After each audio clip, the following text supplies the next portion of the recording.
Hey everybody, it's Paul of Paul Kelly Golf. Thanks for tuning into the channel. Today I want to talk to you about 5 avoidable mistakes that you make that causes your score to blow up.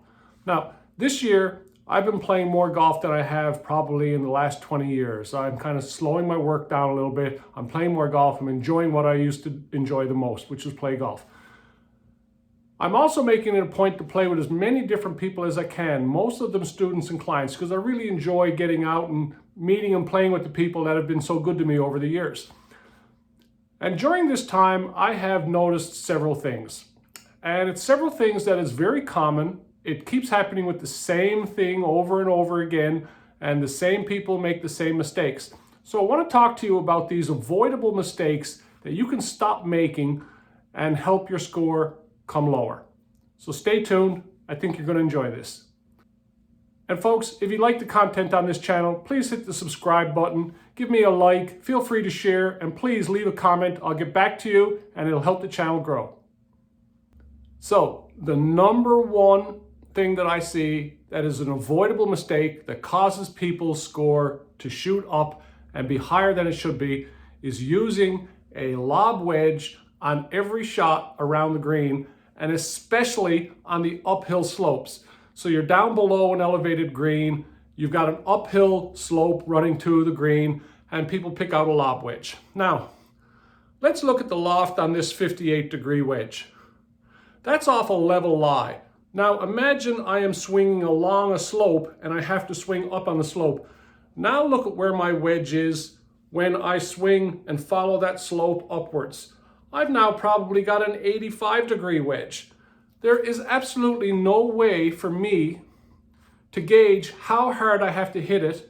Plus, it goes straight up and straight down, so there's no rollout. So you essentially have to land this on the top of the flagstick for it to be accurate because it stops dead.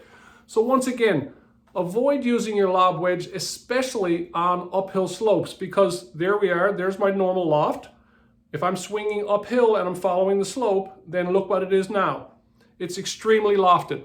So this is one that I see people use over and over and over again. They default to the lob wedge and it's avoidable, and you can make a better score by taking something lower lofted, especially when you're on an uphill slope. Number 2, following up a mistake with an avoidable mistake. So a mistake off the tee is we hit a ball, it goes into the woods, we top it, it goes into deep grass. That's not an avoidable mistake. We make bad swings, it happens. But the decision that you make following that shot is avoidable and it's deliberate.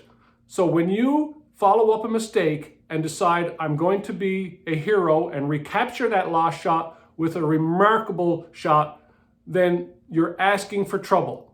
So if you hit a ball into the woods, rather than go in there and find it and try and hack it out, take your drop, bring it out. It's only 1 stroke or 2 strokes depending on where you're playing, and then proceed on with your hole. That is what brought bogey and double bogey into play, the mistake off the tee. What brings triple and quad into play is the mistake that you make to follow up that mistake. So eliminate your second mistake, take your lumps and move on. There's nothing wrong with making a bogey or a double bogey even because you've made a mistake. But the 7s and 8s and 9s that come in by making extra mistakes are preventable. So don't follow up a mistake with another mistake. Number 3, and this is a favorite of mine, hitting driver when there is no real benefit to hitting driver. Now, we see this mostly on exceptionally short par 4s and on exceptionally long par 4s and 5s. And what I mean by hitting a driver when there's no real benefit is if the driver is not going to allow you, under a well-executed shot, to attack a position or a pin, then there isn't a benefit of hitting it. All you've done is you brought in a trouble club off the tee and added a chance of possibly losing a ball. So let's take a drivable par 4. Realistically, ask yourself a simple question. How often do I hit the green? How often do I have an eagle putt? The answer is probably never or exceptionally rare. So hit something sensible off the tee. Put yourself in a position to hit a wedge into the green and always have that birdie opportunity, or at least make par at the worst case scenario. The other scenario is on a really long par 4 or a par 5 when you're hitting driver out of a narrow chute and you're bringing in all that trouble and all those trees into play, and there was no benefit because you can't get to the green in 2 anyway.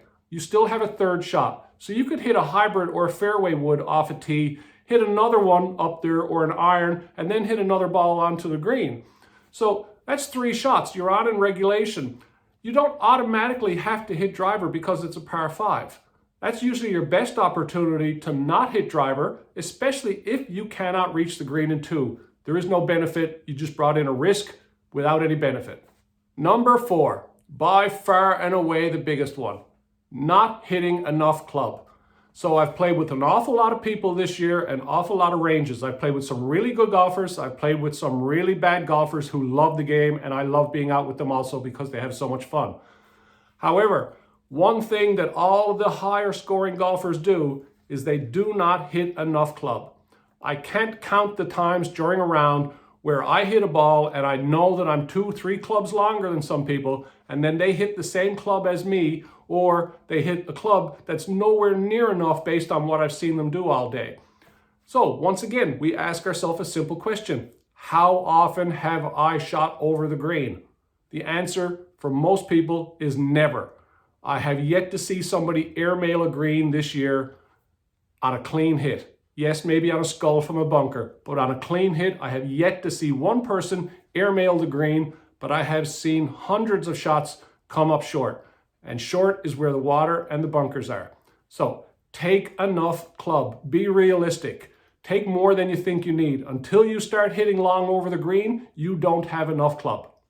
Number 5 on our list of 5 mistakes that people make that are avoidable and blow up their score. And number 5 is not respecting the harder holes. You know which holes are difficult. All you have to do is look at the index on the scorecard, the stroke index, and they'll tell you which ones are the most difficult. Number 1, number 2, number 3 holes. Those are difficult holes, guaranteed. They're usually long holes. They're usually par 5s or long par 4s. Respect them. Play them conservatively. If you're not a scratch golfer, you're expected to make at least a bogey or a double on these low holes. Don't go into them thinking that these are difficult and they're long. I have to hit driver and then I have to bomb a 3-wood. That's where the strokes add up. Play them sensibly, get them behind you, and move on to the holes that are not as demanding and not as difficult. Doing that, you'll look back on your day and you'll go, you know what? I just eliminated a whole bunch of doubles and a whole bunch of triples, and look what happened to my score. It came down quite significantly. Folks, I hope this has been helpful. Once again, please like the channel. Please leave a comment. Hit the subscribe button. I'm Paul Kelly. Thanks for watching.